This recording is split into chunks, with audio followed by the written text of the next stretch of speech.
Well, the 2025 MLB season is officially over, with varying degrees of success for each ball club. In today's video, I want to give every single team a letter grade based on how their regular season went. Keep in mind, this has nothing to do with their postseason results, whatever they may be at the point I release this. My criteria for judgment will be twofold. First, their performance relative to preseason expectations, and second, how their overall season progressed in terms of arc and narrative.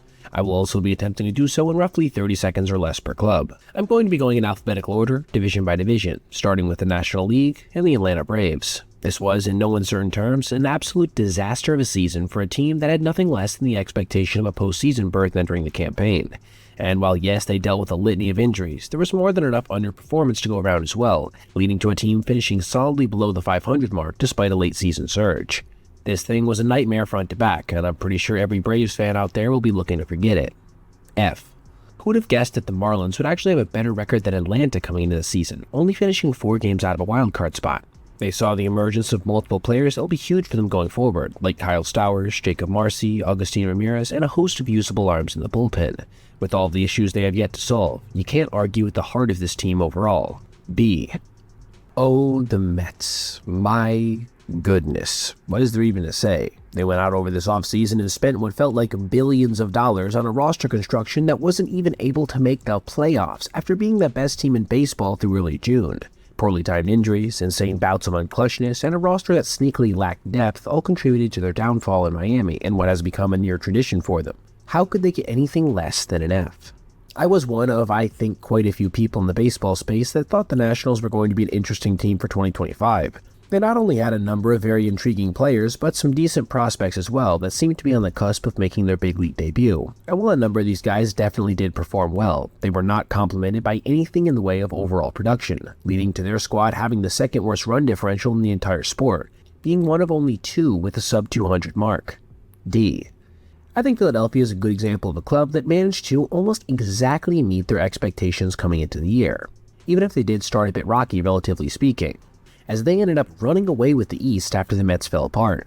They got quality contributions all up and down a roster that had some major aging concerns, but very few of which actually showed up on the field, though the injury sustained by their ace, Zach Wheeler, could prove catastrophic in October.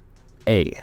The Brewers lead off the Central as our first team who will undoubtedly receive a perfect letter grade, as they had about as fairy tale a season as any in 2025. Led by a core of young, underrated players, along with the resurgence of Christian Yelich and the steady production of Wilson Contreras, the Brew Crew rode one of the hottest stretches we've ever seen in the middle of the season to a pretty solid division win over the heavily favored Cubs, something I'm pretty sure nobody predicted in the spring.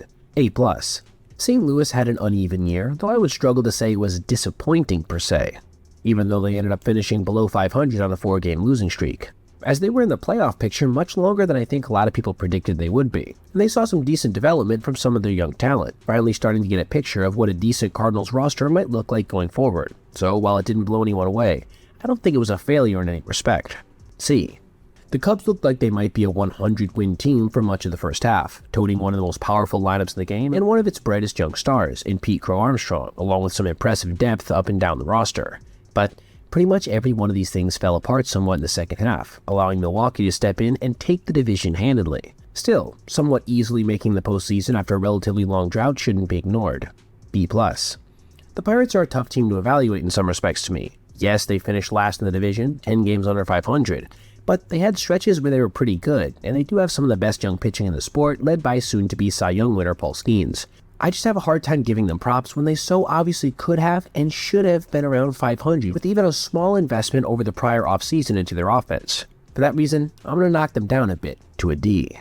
The Reds are an interesting one to me because while they did make the playoffs for the first time in forever, with an unlikely run to boot, it's not like they were especially elite during the regular season, only finishing 2 games above 500. In fact, their ticket to this year's big dance had more to do with the collapse of the Mets than the exceptional play of Cincinnati, though they did still have to execute when they needed to, and did just that, while boasting some of the deepest starting pitching in the game.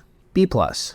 We enter into the final division of the NL with the D-backs, who, similar to the Reds, had a bit of a late season surge out of irrelevancy, but one that didn't end up resulting in a wildcard spot. More importantly, they pretty much underperformed relative to their expectations besides this wire-to-wire, enough so that they actually sold at the deadline. They still boasted one of the best lineups in the sport, but those bullpen blowups are going to give their fans Vietnam flashbacks for years to come. D+. The Dodgers did end up securing another division title while ending the year on a 5-game winning streak. But the route they took to get there was certainly a winding one, filled with late-inning blow-ups and prolonged stretches where their Hall of Fame offense couldn't hit water if they fell out of a boat. However, a 93-win team, in my opinion, can never be considered a disappointment, even if they had all-time great expectations preceding this year. So, as such, I'm going to give them a B. One of these years, I'm sure the Giants are going to be good again, as besides the true outlier that was 2021, they haven't managed to consistently make the playoffs since the mid-2010s, even if prior to this year not a lot of people were picking them to break this streak. 2025 ended up being a familiar story. Many cobbled together projects that produced a .500 record with no real consistency game to game. The additions of Rafael Devers and Willy Adames could end up being instrumental in the years following, however, so good on Buster Posey for those. C-. The Padres ended up being a real surprise team for me, as though they had, in my opinion, one of the worst off-seasons in 2024, losing a ton of talent without doing much to replace it. They still proved that, through the power of a super bullpen, which actually was added to mid-season, and enough offense to help get you by, you can still win 90 games in today's MLB, while going toe-to-toe with your biggest rivals, series in and series out. They may not have won the divisional race, but they certainly proved something in even engaging in it. A. We now come to a team that has to receive the worst grade of this entire video, not because they had a bad season, mind you, everyone expected them to, but because of just how bad it was. 43-119 with a negative 424 run differential, being the only team in MLB to give up more than 1,000 runs pitching, while being one of just 2 to score less than 600. Wire to wire, this was an all-time stinker. And with the Monfort family firmly entrenched in Colorado, I don't see it getting much better going forward. F-, which actually isn't even an official grade, but I'm going to make an exception here for an exceptionally terrible squad that never really had much of a chance to begin with. Moving on to the American League now, we lead off with one of the bigger surprises of the 2025 season as a whole, the Blue Jays, who managed to take preseason expectations of finishing anywhere from 3rd to 5th in the division and turn those on their head, en route to winning their first East title since 2015. As well as securing the best record in the AL period. Veteran resurgences, surprise breakouts, insanely hot stretches of play, they had it all, while solidifying a culture that could be instrumental in creating future success over the next half-decade. A+. The Orioles remind me very much of the Braves, a team filled with young talent that had nothing less than postseason expectations entering the campaign, yet never managed to get any kind of momentum going when it mattered. Injuries, regression from key players, a prior offseason that was easily among the worst for any team. You could go on, but I think I'm going to cut it off here with the obvious letter grade of F. This was truly an amnesia year for the Birds. Do you remember when the Rays were perennial playoff contenders, making the postseason every year from 2019 through 2023? That, to me, feels like a long time ago, as over the past couple seasons, they haven't managed to be anything more than mediocre, not being able to build off a summer hot streak that saw them, for a time, sit atop the East. However, with new ownership officially on the way, along with the emergence of superstar Junior Caminero, things could be set to change going forward in Tampa Bay. Still, for 2025 in isolation, they have to get a D+. I saw a decent amount of people picking the Red Sox to make the playoffs in 2025 prior to spring training, but nearly an equal amount as well saying that they were going to disappoint, and I think we saw both sides reflected throughout their schedule, at times looking like a juggernaut, and at others a young team well out of their depth. But you simply can't deny 88 wins and a postseason berth from a team that had missed the cutoff 3 years in a row preceding. This was an objective success. B+. It's funny, because when it was all said and done, the 2025 Yankees actually had the same record as their previous year's team, even if for long stretches it didn't feel like they had a lot in common.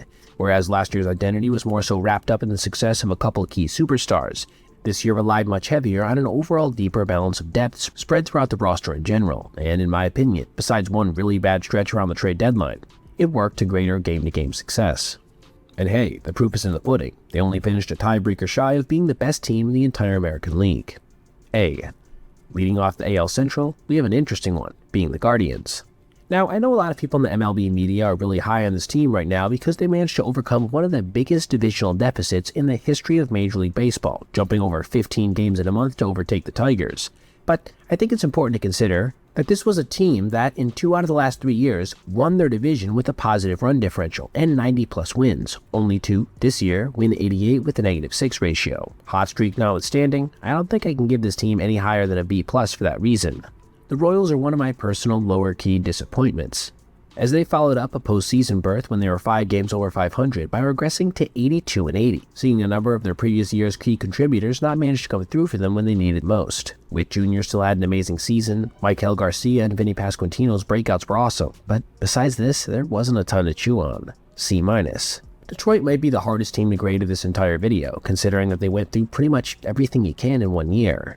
Being for stretches the surprisingly good team at the top of the league, then for others, essentially being the Rockies, allowing them to choke away the biggest divisional cushion ever recorded. However, it's important to remember that this is still an exceptionally young roster, and they actually improved by 1 game prior to last year after not making the playoffs for basically a decade. So to me, it's hard to call this the failure that some people want to. When the dust settles, I think a B is probably appropriate overall. Another slam dunk failure of a year goes to the Minnesota Twins, who managed to slap their fan base in the face like few others by essentially punting their window entirely after a disappointing start. Yeah, I didn't think their deadline was all that bad in terms of what they were able to acquire, but the decision to intentionally bomb their roster was certainly a questionable one, and could do a number on their chances of competing for the next half-decade at least. Easy F. The White Sox were another fascinating squad to me, because on the surface, they had a bad year. 21 games under 500, a negative 95 run differential, a 27-54 record away from home. But all of these did represent improvements somehow from the prior season, when they actually had a worse record than the Rockies this year. So you can't say it wasn't growth, and the emergence of some of their key young players, including Colson Montgomery, Lenny Sosa, Shane Smith, and a few guys in the bullpen, do give some hope going forward on the south side. C. The last division of our video is led off by one of the most consistently underwhelming teams in the big leagues, due largely to how stupidly they're run, in the Anaheim Angels. Despite getting great campaigns from a number of players, including Zach Neto, Joe Adell, Taylor Ward, and Kenley Jansen, they weren't able to cobble together anything close to what would be considered a respectable season. Sure, they hovered around 500 for a bit, but when you have an organization that refuses to commit to a path of consistent improvement, you're not going to have anything close to sustained success. D-. The Astros remind me a bit of the Tigers if they hadn't managed to actually make the postseason, as they too went through pretty much everything a team can in 1 year. Big-time success juxtaposed by big-time struggles. It is hard to blame them, however, as when you can't get more than 130 games of playing time from Jeremy Pena, Isaac Paredes, or Yordan Alvarez, who actually appeared in under 50 contests, it's going to be really hard to cobble together something successful. As such, I actually don't think 87 wins was all that bad. C+. The Athletics basically were the same team that they were in 2024, a fun, bad squad that got hot later in the year thanks to an exceptional offense. However, this time around, they have a new player that could end up being not only the face of their franchise, but one of the faces of the entire sport, in Nick Kurtz, who had, and I'm not being hyperbolic here, one of the best rookie seasons ever from a hitting perspective. Between him, Shea Langoliers, Tyler Soderstrom, Jacob Wilson, and Brent Rooker, they have a ton of position player talent. They just need to add some pitching and improve their overall record. C. Seattle is going to be the only club of this entire video that I'm going to give a perfect letter grade to that didn't win over 90 games. Why? Because Seattle hasn't had a division win in almost 25 years, and they managed to do just that this season by knocking off their biggest rival and relative historical juggernaut, Houston, while registering one of the best catcher seasons of all time from Cal Raleigh, featuring 60 home runs and some, more than likely, heavy MVP support. We'll have to see how they manage to handle the playoffs, which is their last real boogeyman to face, but for now, this regular season has to receive an A+. The Rangers come in as our last team in the video, and I guess it's appropriate as they ended up being the average of pretty much every other club in the sport, posting a record of exactly 81-81. You can definitely argue that this was one of the more unlucky seasons we've ever seen, as their expected win-loss total based on their run differential was actually 90-72, better than the Mariners, Astros, or Blue Jays. But they simply couldn't get their offense going at any time of the year, allowing them to lose close game after close game. This, coupled with some notable injuries, ended up sinking their campaign entirely. D+. Alright, that was reviewing every MLB team's season in around 30 seconds or less. Be sure to let me know if you agree with my choices and recommendations for any other content you'd like to see me do in this vein. Alright everybody, if you made it this far, I appreciate you watching, and if you did, consider checking out any of these other videos on your screen right now for other content just like this. Also, if you ever see anything you'd like to see me detail in the video, feel free to reach out to my email, basebpoet@gmail.com, and if I end up using your idea, I'll give you a shout out. Thanks for watching. Have a great rest of your day.